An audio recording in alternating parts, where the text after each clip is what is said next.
But in the wintertime,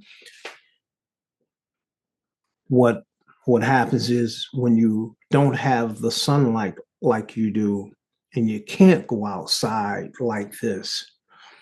So I started looking into once I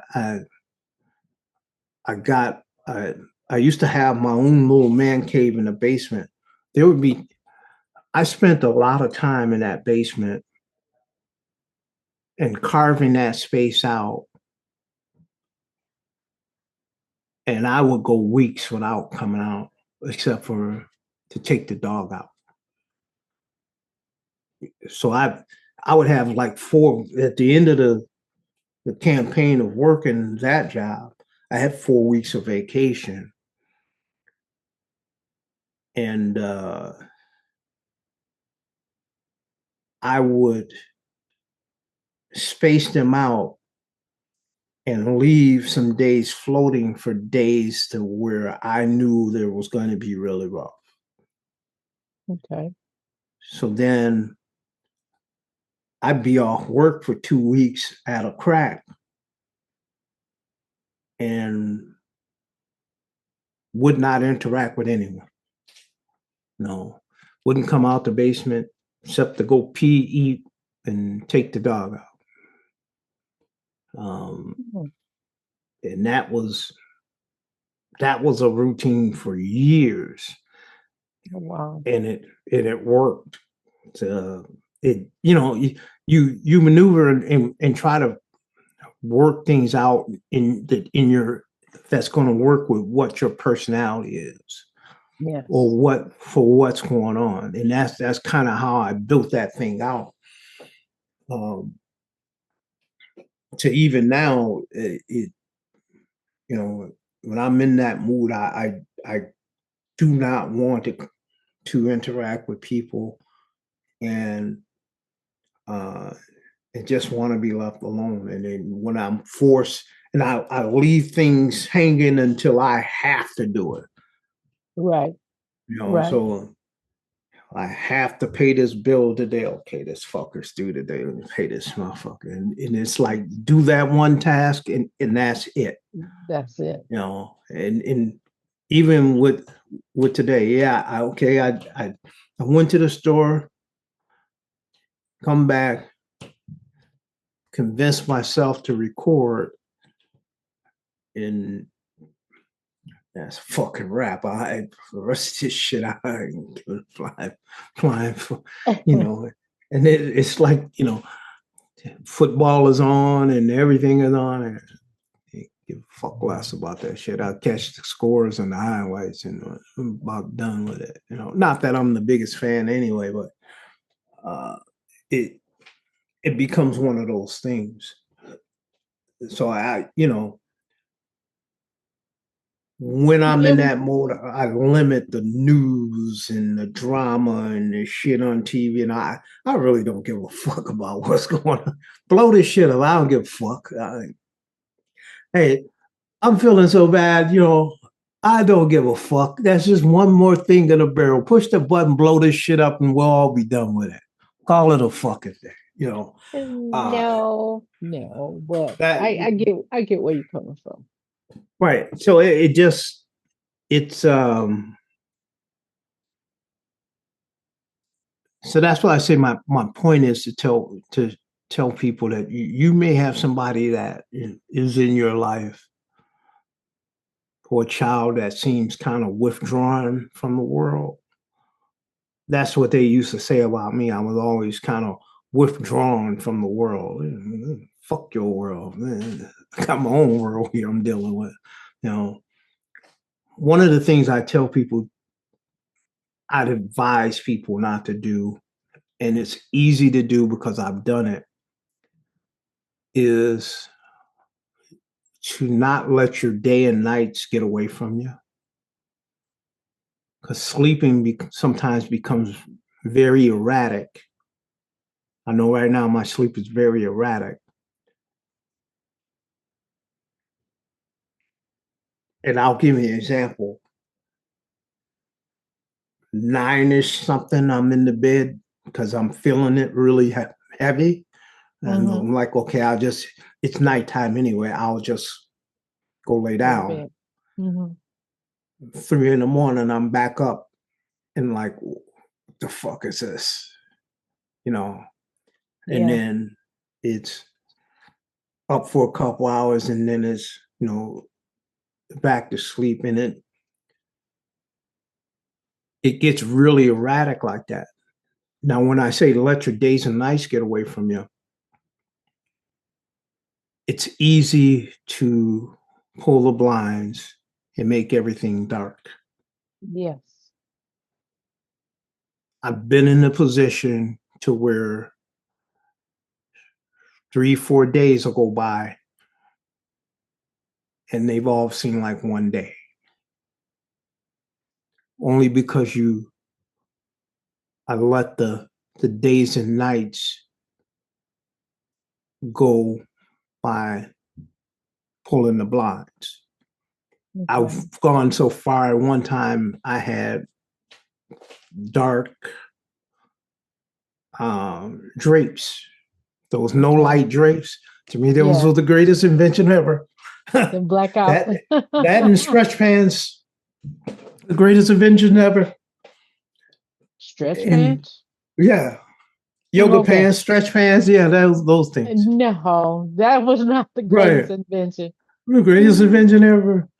And so I put those blackout drapes in 3, 4 days ago. Only you wouldn't, and if you wasn't watching TV, like I wasn't watching TV then, and that was during the COVID time, so nobody was anywhere. Nobody had to Right. be anywhere, and I had Right. just retired. I was shit. I was a bomb, you know. And the only interaction, he was like, "Well, you had to go out and go to the store." No, I only had to go outside and go down with my little wagon to retrieve my Amazon Fresh. Never You had to and go out you in that except for wagon. that wagon, right? Right.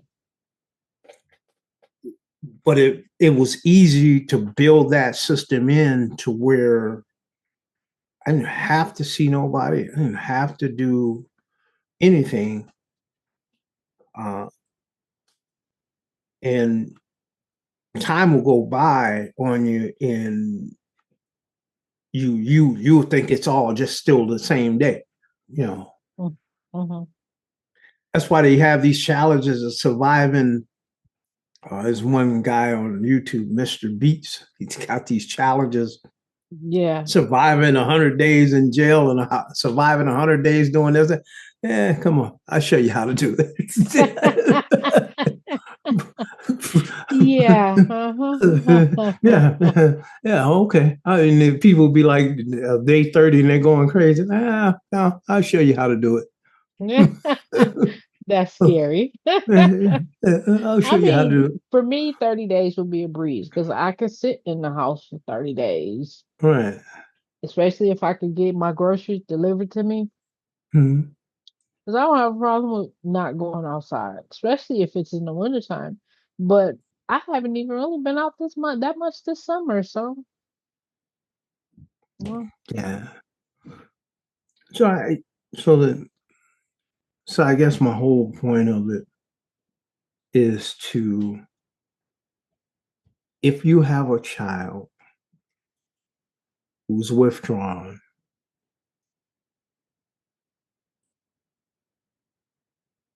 it's not the thing that this kid needs to be on medication. that is correct. You know,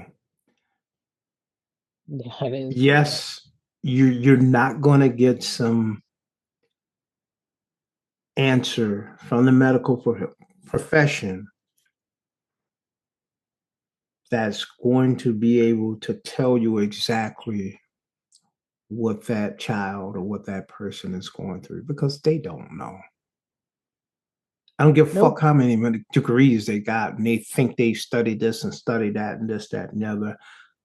One thing I know is that it will vary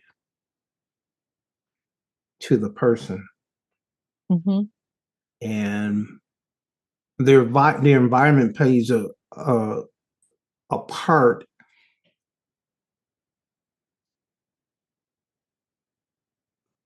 I say because it depends on how that person can build their wall, so to speak. Mhm. You know, as a kid, it's easy to build a wall. I keep my room so junky nobody wanted to come in. But it was only junky to the point of where the door was. Mhm. The rest of it was good to go. So so the environment plays a part as to how much that person can build their wall. Mhm. And misplaced anger can be one of those issues that they are angry because they have to interact with this thing.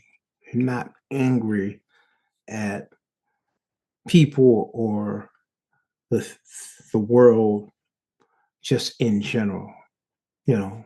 Right. Right. What else did I wanted to say here? Um, you got to watch your diet. Some people don't have an appetite. Like the last few weeks, I haven't had a real appetite. Especially Mhm. last week, I don't think I ate but 2, 3 days maybe, and that was just something simple. It wasn't anything. Yeah, we all need a better diet, you know, with more nutrition Correct. and whatnot. Right.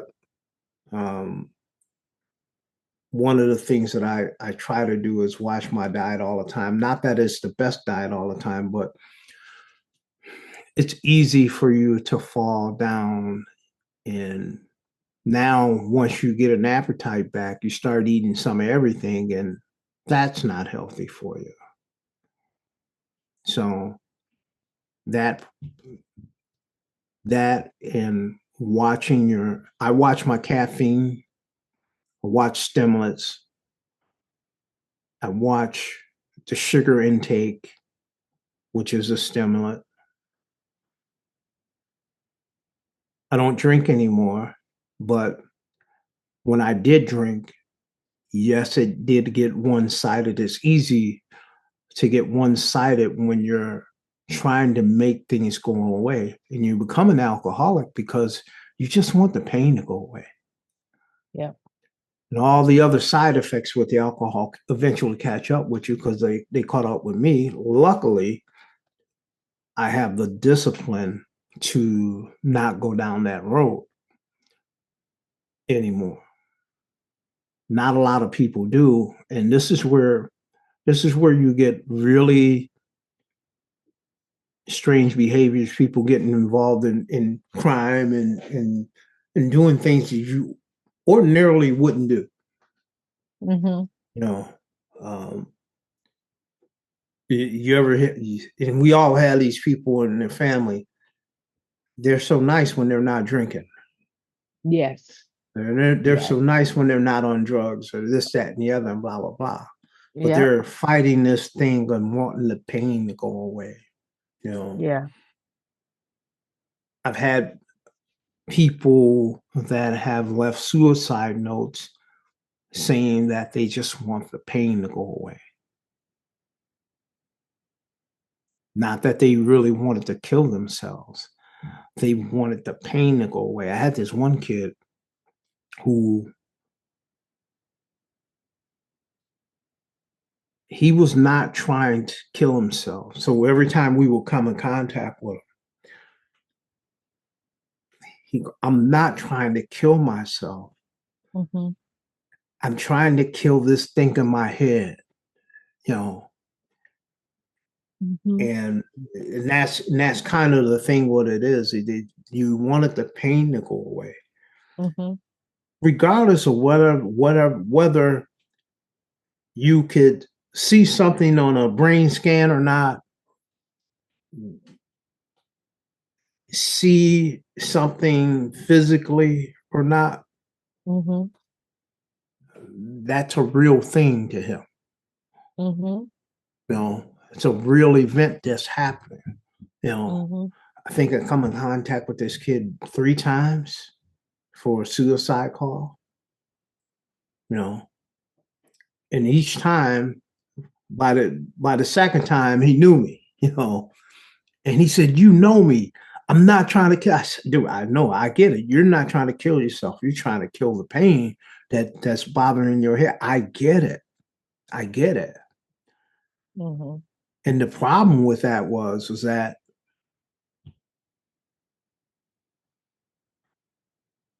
I had no other resources except for the what was Was offered. available through the state or the city to give Okay. him as far as counseling and mental health stuff and this, that, and the other. But I got it. I definitely got it. What he was saying, but dude, I get you 100%. You know, Mhm. Mhm. so it becomes so you have a person that's in a crisis. Mhm.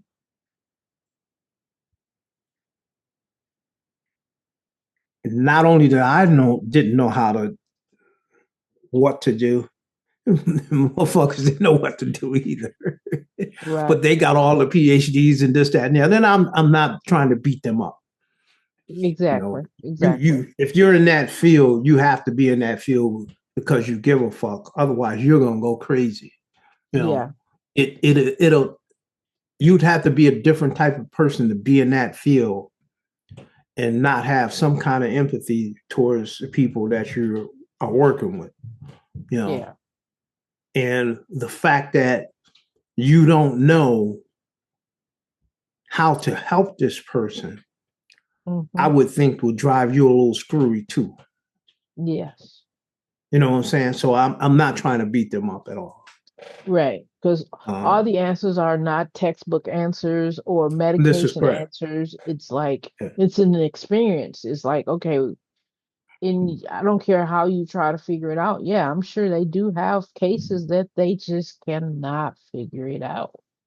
Well, and yeah, there was always people we came across that always they had tried every medication under the sun. They went through this type of therapy, went through that type of therapy, and things of that nature. And recently, when I watched the Don't Die dude Brian Johnson, and he was talking about his depression and Yeah. whatnot. Hmm. Um,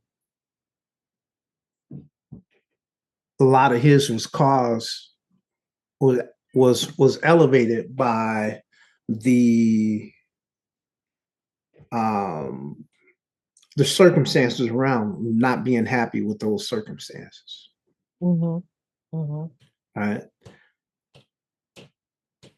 The last few years, not the last few years, the last 20 years or so, I could say those type of factors didn't help it, Hmm. but they weren't the cause. And so I tried to dissect this thing of is there things that happened when I was a kid that made this thing a catalyst or that was nah. uh, Childhood was like a childhood like any other kid, shit happens, don't get me Hmm. wrong, shit happens, but there's nothing there that I could pinpoint that was that tragic, even to the point of, of what happened between my mom and dad. That was not that traumatic to where I would be like that. Plus, I've been this way even before that, Hmm. so it's one of those things where not every person that has suffers through depression or any kind of thing has something from their childhood that they're trying to vary or whatever. Now, now, if you really want to go in the realm, you know, i- is it some past life shit? you know, uh, I don't know. That may be. I don't know. It's not something that I've explored because I'm living in the now. You know, Right. uh, so and I really don't worry about it. If I ever get Look, the opportunity to, I would, but it's just not something I've seeked out to try to do. Um, so the that's uh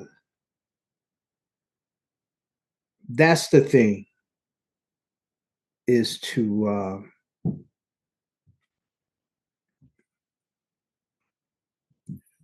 not you may not understand your child if they are kind of withdrawn and whatnot, and they're not going to be able to communicate why they're withdrawn or what's going on.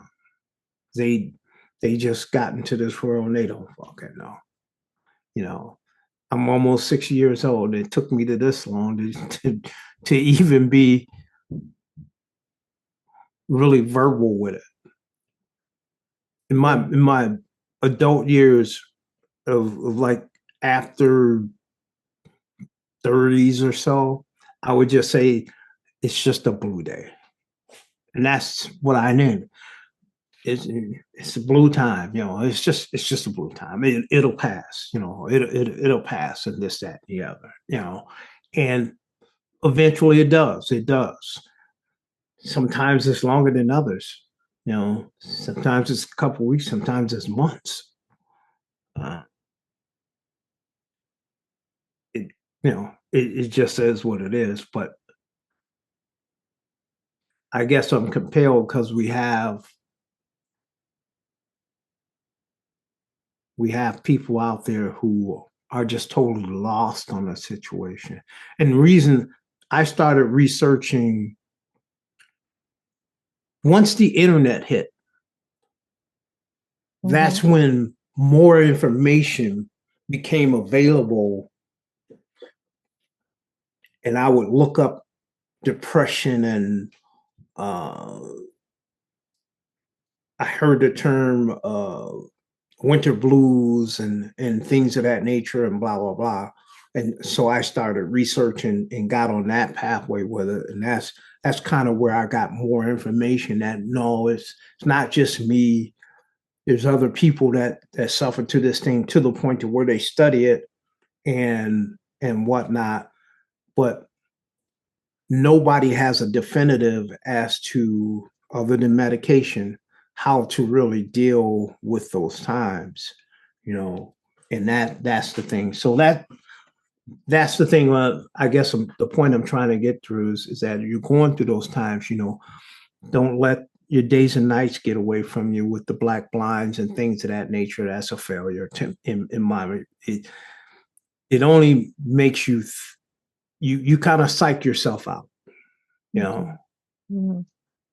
Watch your stimulant use, watch your caffeine usage, sugar intake, watch your diet,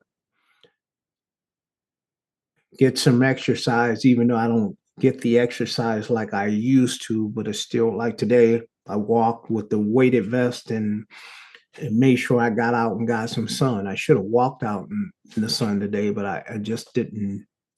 I didn't feel it because, and that's the other thing it does too. You just don't feel like doing nothing.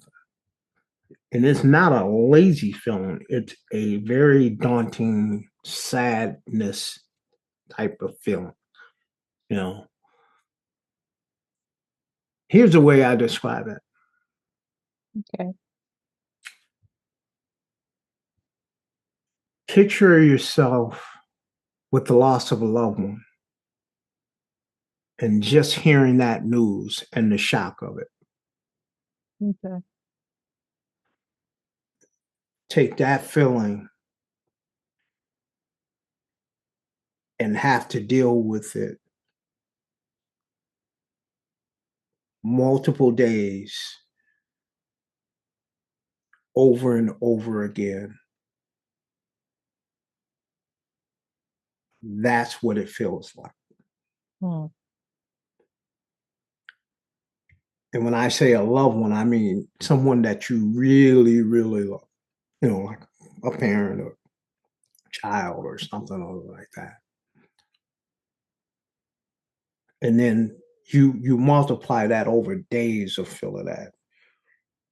You lose a loved one, you never really get over it, but life goes on, right? Exactly.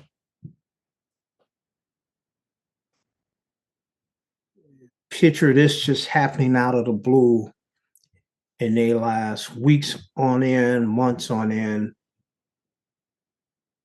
and you come out of it a little bit and you function, and then you get hit again.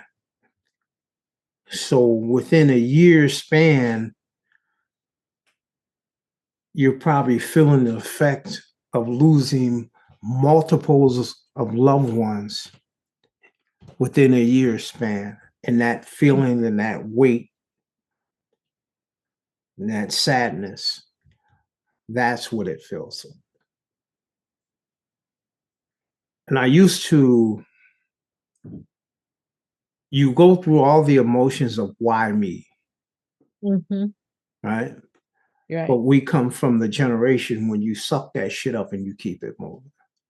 Right? That's how I was able to do that job for 25 fucking plus years. Cause even on my worst day, I still have somebody in front of me that's having a worse day. Correct. Right? So Right. what I do, you suck that shit up and you keep moving. Right? Yep. I'm not saying that's the best way to go about it, especially in the modern time. But for my generation, that's all we had. You just suck Yeah. that shit up and you keep moving. All right. Right.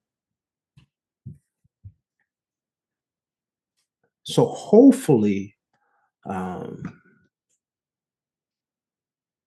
someone will get some value of what I'm saying, and uh, hopefully, some child doesn't have to suffer like I did. Yeah.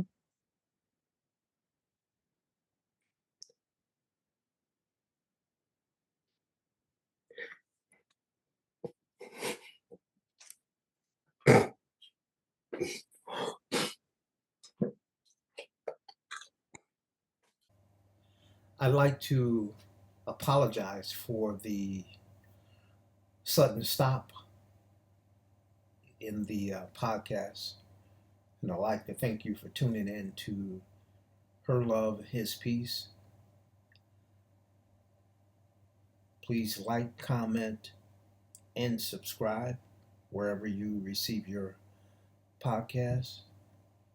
And if you know someone that is uh, suffering like I do, please share the video with them and let them know that they're not alone.